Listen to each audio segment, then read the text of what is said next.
एक alpha boy अंधेरे में बैठ के, एक अंधेरे रूम में बैठ के वो चीज़ों को तोड़ के बोल रहा है, तुम सिर्फ मेरे हो, तुम्हें किसी और का बनने का हक नहीं है। तुम सिर्फ और सिर्फ मेरे हो, तुम्हें मेरे अलावा कोई छुएगा। तुमने ये सोचा कैसे, तुमने ये समझा कैसे कि तुम किसी और को भी अपनी लाइफ में आने दोगे। मैं उस अल्फ़ा का जान ले लूँगा, मैं उससे तुम्हें छीन लूँगा। तुमने सोचा कैसे कि तुम किसी और के भी बन सकते हो। तुम कभी किसी की और के नहीं होगे।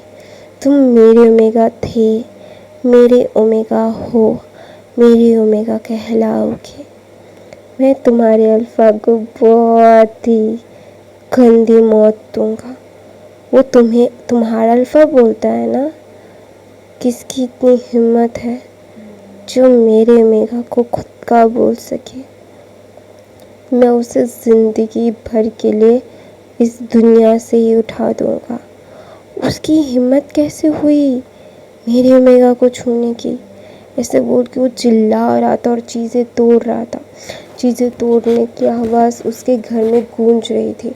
तो वहाँ पे एक और अल्फ़ा आके बोलता है, वांग जी क्या कर रहे हो, चीज़ें तोड़ना बंद करो। तुम्हें ये एक्सेप्ट करना होगा कि विंग तुम्हें छोड़ के किसी और के साथ शादी कर रहा है। You have to accept it. तुम ऐसे ऑब्सेशन लवर की तरह बिहेव क्यों कर रहे हो। एक ऑब्सेशन की भी हद होती है। Wing wing wing wing wing तुमसे प्यार नहीं करता। तुम्हारे और विंग की शादी के मंडप से वो चला गया था। वो तुमसे शादी नहीं करना चाहता। तो ना वांगजी बोलता है, मुझे कोई फ़र्क नहीं पड़ता भाई कि वो मुझसे शादी करना चाहता है या नहीं। वो मुझसे शादी करेगा या नहीं मैंने उससे पूछा नहीं है। अभी वो मेरा होगा तो होगा। मैं उसके पास कोई और ऑप्शन रखूँगा ही नहीं कि वो मुझे छोड़ के जा पाए। तो ना लैन शिचैन बोल रहा है कि वांग जी ये गलत बात है, तुम उसके साथ सही नहीं कर रहे हो। That is not right. ये बहुत गलत बात है कि तुम उसके साथ ज़ोर ज़बरदस्ती कर रहे हो। ज़ोर ज़बरदस्ती से कभी कोई भी अपनी लाइफ में किसी को नहीं ला सकता। दैट इज़ रियली रॉन्ग वांग जी। तो ना वांग जी बोलता है, मुझे कोई फ़र्क नहीं पड़ता भाई कि क्या गलत है क्या सही, मैं सिर्फ उसे चाहता हूँ। तो ना लन शिचैन बोलते हैं, उसकी कोई गलती नहीं है कि उसने तुम्हें छोड़ दिया है वांग जी, क्योंकि तुम उसके लिए लायक नहीं हो। मैं खुद बोलता हूँ, क्योंकि तुमने अपने दोस्तों की शर्त में आके उसके साथ ये सब किया था। उसको अपने प्यार की जाल में फंसाया, उसके साथ शादी तक चले गए थे। तो ना वांग जी बोलता है, भाई मैं तब छोटा था, मैं इतना ज़्यादा नहीं जाता था, मैंने इतना ज़्यादा डीप नहीं सोचा था भाई कि इतना सब कुछ हो जाएगा। I am not thinking that things, that is really uncomfortable. मुझे वो चाहिए, वो उसने बोला था कि वो मुझे प्यार करता है, तो वो किसी और को अपनी लाइफ में कैसे ला सकता है भाई। तो बोलते हैं, हाँ वो ला सकता है, क्योंकि तुम उसको डिज़र्व नहीं करते हो वांग जी। तुमने क्या किया ये तुम्हें बहुत अच्छे से पता है। तो वांग जी बोलता है कि मुझे पता है कि मैंने क्या किया है भाई। हाँ मैं मानता हूँ कि मुझसे गलती हुई है और मैं ये एक्सेप्ट भी करता हूँ।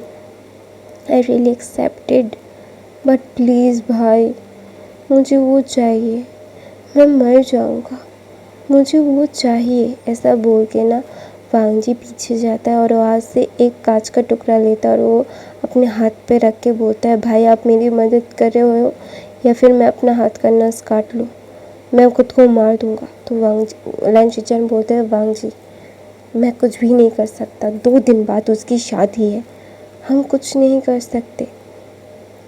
तो ना वांग जी बोलते हैं, हम कुछ भी कर सकते हैं भाई, हम कुछ भी कर सकते हैं, हम लैंस हैं, हम कुछ भी कर सकते हैं। तो ना बोलते नहीं कर सकते, मम्मा पापा अंकल नहीं मानेंगे।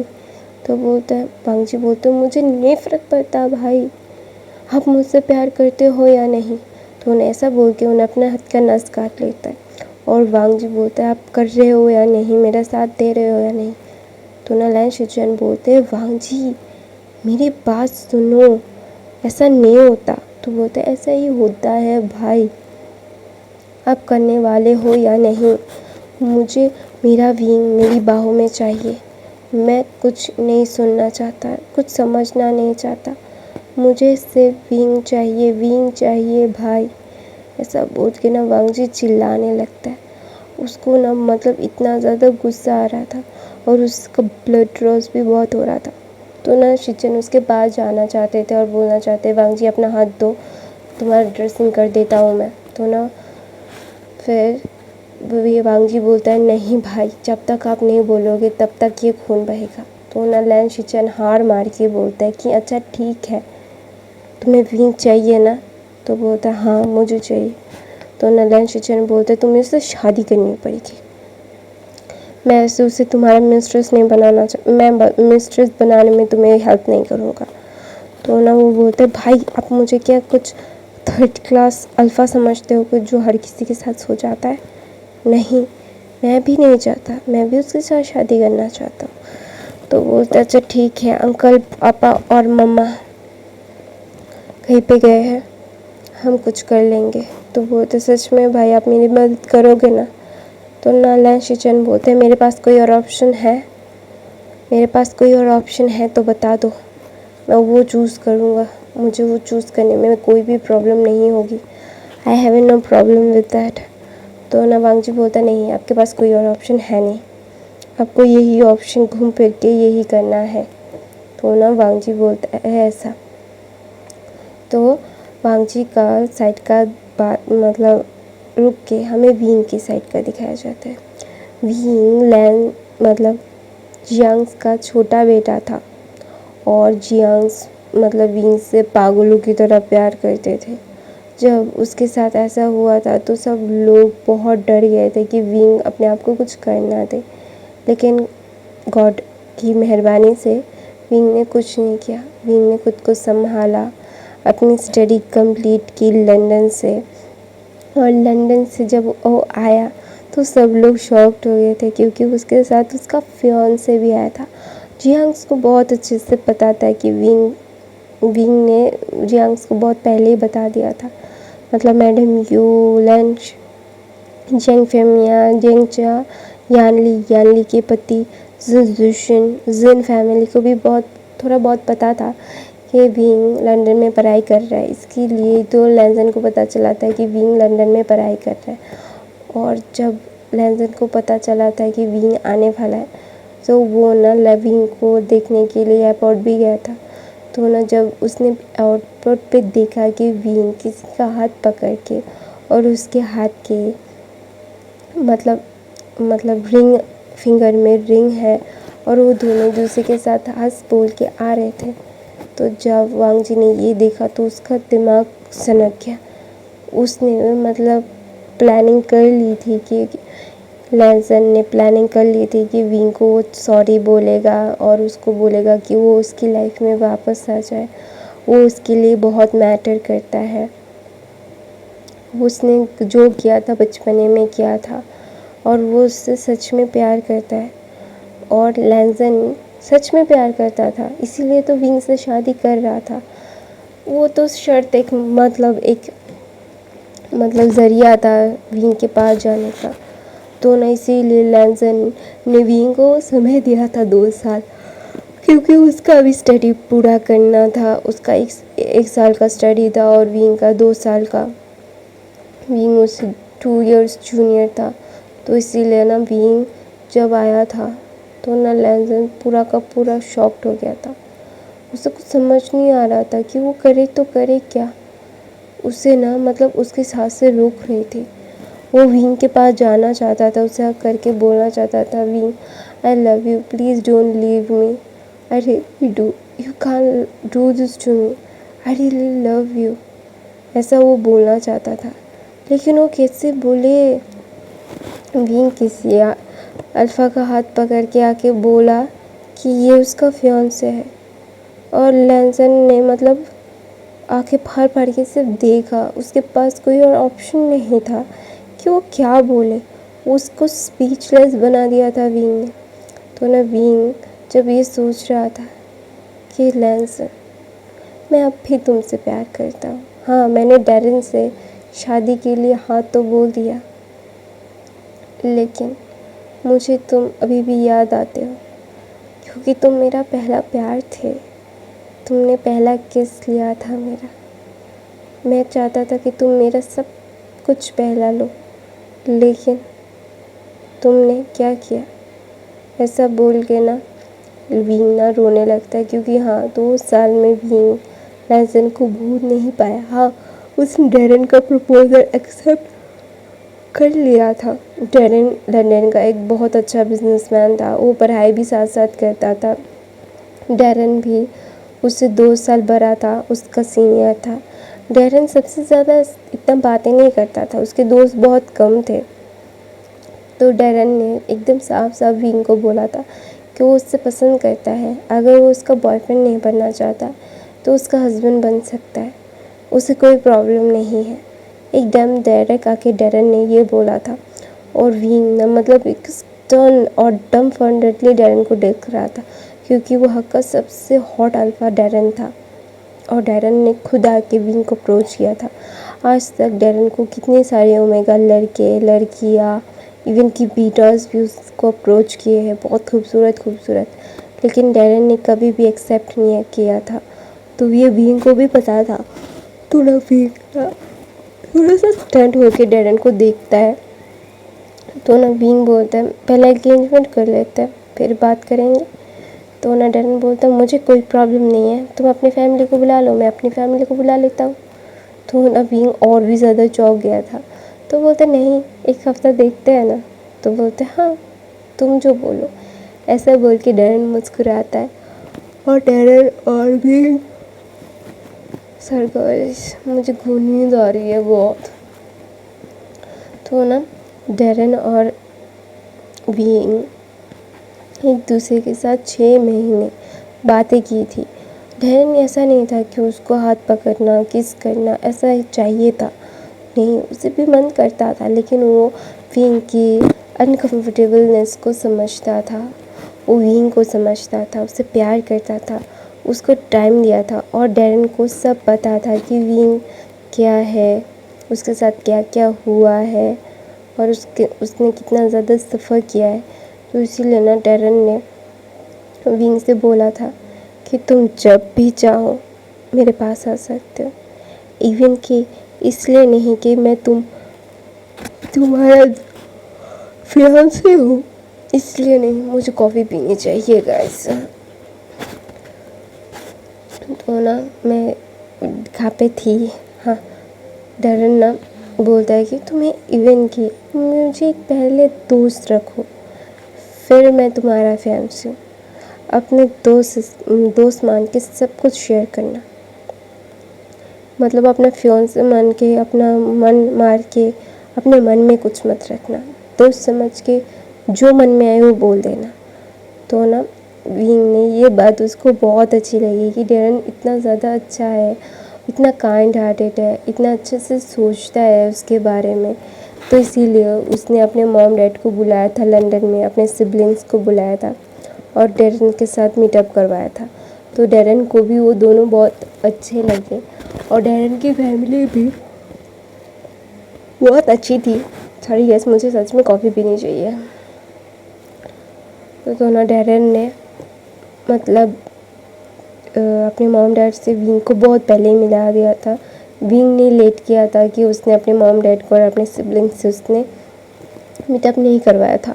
जियांग यानली की तो शादी हो गई थी जिनजुशन से, और जिंजा की शादी होने वाली थी, वो थी पहले तो मम्मा की शादी करवाना चाहते थे जियांग और जिन्स, लेकिन मतलब जियांगचा ने अपने लिए कोई और ओमेगा ढूंढ ली थी जिसका नाम था वेंचिंग, और सब लोग ने मान लिया था क्योंकि वो जियांग्स कभी भी अपने बच्चों के ऊपर प्रेशराइज नहीं करते थे। तो इसीलिए तो सब लोगों ने मान लिया था। तो अभी भी ने अचानक से डैरन से साथ मीटअप करवाया। डैरन को पता भी नहीं था। डैरन बहुत ज़्यादा अनकम्फर्टेबल हो गया था।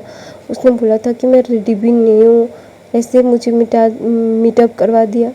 तो नवीन बोलता है इसीलिए तो तुम्हारा असली सेल्फ देखेंगे, कोई दिखावा नहीं। तो ना डैरन बोलता है मैं वैसे भी नहीं दिखावा करता, लेकिन मैं उनके लिए गिफ्ट तो ज़रूर लाता यार। तो बोलता है अच्छा ठीक है बाद में ले लेना। तो डैरन खुद को मीटअप करवाता है तो उनको भी बहुत अच्छा लगता है। तो इसीलिए उन लोगों का एंगेजमेंट उन लोगों ने करवा दिया था। और डैरन की मॉम भी चाइना से थी तो इसलिए उनको बहुत अच्छा लगा। मैडम यू को भी बहुत पसंद आई वो। मैडम लैन की तरह नहीं है, नकचुरी नहीं है, क्योंकि मैडम यू और मैडम लैन दोनों ही नकचुरी है। उनका गुस्सा उनके सर पे चढ़ा रहता है, नाक पे चढ़ा रहता है, और उनके मुताबिक कुछ ना हो तो वो उन लोगों को गुस्सा आ जाता है।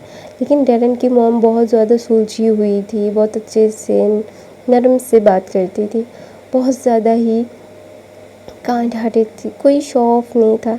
तो इसीलिए ना वो बहुत ज़्यादा ही खुश थी अपने बच्चे के लिए कि उनको इतने अच्छे इन लॉस मिलने वाले हैं। और डैरन अपने पेरेंट्स का इकलौता सन था, उसके कोई भी सिबलिंग्स नहीं थे, तो इसीलिए और ज़्यादा अच्छा था। तो ना मैडम यू को बहुत पसंद आई थी। जब मैडम लैन को पता चला था ना, मैडम लैन पागल हो गई थी लैनसन की शादी करवाने के लिए। तो ना लैनसन ने बोला था मॉम आप पागल हो गई हो क्या, मैं लैनसन हूँ, किसी की दिखावे में आके कुछ नहीं करता, और मैं अपने बींग को किसी और का नहीं होने दूँगा। तो मैडम लैन बोलती हाँ तुमने अपने बींग को अपने हाथों से ही अपने आप से दूर कर दिया। तुमने ये टर्म फॉन्डली ये सब क्यों किया था लैनसन। तो मैडम लैन भी गुस्सा थी लैनसन से, क्योंकि उनको भी ये इनप्रोप्रिएटेड लगा, क्योंकि उनको भी अच्छा नहीं लगा कि उनके बेटे ने इतनी घटिया बात की, एक शर्त जीतने के लिए ये सब किया। उन्होंने लैनसन को बहुत मारा था, थप्पड़ मारे थे, उनसे 2-3 महीने बात नहीं की थी। जब लैनसन की तबीयत ख़राब हो गई थी, उसे संभालने की बारी आई थी, तो तब जाके मैडम लैन का गुस्सा शांत हुआ था और मैडम लैन ने लैनसन से थोड़ा बहुत बात किया था। तो मैडम लैन को विंग बहुत पसंद था। विंग बहुत ज़्यादा अच्छा था, नॉटी था, चुलबुला था, अपने आप को मतलब एक्सप्रेस करने वाला था, एक ओमेगा था, जो मैडम लैन को बहुत पसंद आया था। लेकिन उसके बेटे ने क्या कर दिया। मैं ख़त्म करने के बाद कॉफ़ी पीने जाऊंगी यार, सॉरी गाइस, मैं बहुत ज़्यादा नींद आ रही है इसीलिए सब हो रहा है।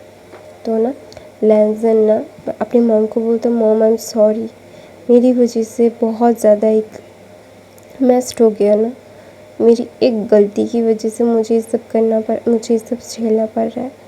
तो ना मैडम लैन बोलती है तुम्हें विंग को मनाना पड़ेगा, you have to be go and talk to her. तो ना लैनसन बोलते और यही तो है कि वो मुझसे बात नहीं करना चाहता मॉम, मैं क्या करूँ बताइए मुझे, मैं क्या करूँ, मैं मर जाऊँ। तो बोलते नहीं लैनसन, अपने दिमाग से सोचो, दिल से सोचो कि तुम उससे कैसे बात कर सकते हो। ऐसा बोल के मैडम लैन वहाँ से चली जाती है। तो ना लैनसन और विंग ये दोनों की साइड दिखाया जाता है कि दोनों ही एक दूसरे को बहुत मिस कर रहे हैं, लेकिन उनके पास कोई चॉइस नहीं है, क्योंकि उनको एक दूसरे से दूर रहना पड़ेगा। किसी ने एक गलती की और उनकी दुनिया ही बदल गई। दोनों के नेचर्स में ज़मीन आसमान का फ़र्क आ गया। एक ऑब्सेशन में पागल हो गया और एक गम में चुप हो गया। प्यार कुछ भी कर सकता है, किसी को बोलने में मजबूर और किसी को चुप होने में मजबूर हो कर देता है। प्यार चीज़ ही ऐसी है कि प्यार की फीलिंग ही ऐसी है। तो मैं अपनी कहानी ये पे ख़त्म करती हूँ गाइस। इस कहानी का फर्स्ट पार्ट आप लोगों को कैसा लगा गाइस प्लीज़ मुझे कमेंट ज़रूर करना, लाइक करना, शेयर करना और गाइस मेरे दूसरे चैनल को भी सब्सक्राइब करना, मुझे इंस्टाग्राम में भी फॉलो करना। मेरा चैनल का प्रॉब्लम थोड़ा थोड़ा सॉल्व हो रहा है।